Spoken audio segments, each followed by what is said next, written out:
सर्वांना नमस्कार. आम्ही जीवन शिक्षण विद्या मंदिर तरंगुती शाळेचे विद्यार्थी आहोत. आज आम्ही येथे रस्त्यावरील अपघात टाळण्यासाठी काय उपाययोजना करता येईल यासाठी एक छोटीशी कल्पना सादर करत आहोत. अगदी काही दिवसापूर्वी आम्ही बघितले की रात्रीच्या वेळी एका आजी आजोबांना रस्ता ओलांडताना अडचण होती.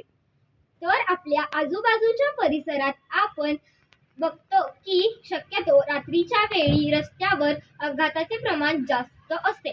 अशा वेळी भरपूर लोकसंख्या असलेल्या शहरात सामान्य लोकांना त्रास होऊ नये म्हणून आम्ही एक उपाययोजना तयार केली आहे.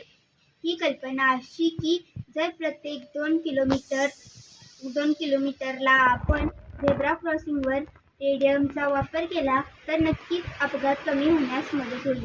याचबरोबर बोलके सिग्नल जसे की गाडी हळू चालवा, पुढे शाळा आहे असे सिग्नल लावले असेल तर त्यामुळे ड्रायव्हरचे लक्ष वेधले जाईल व ड्रायव्हर सतर्क होईल. त्यामुळे सुद्धा अपघात कमी होण्यास मदत होईल व सामान्य लोकांनाही खूप मदत होईल.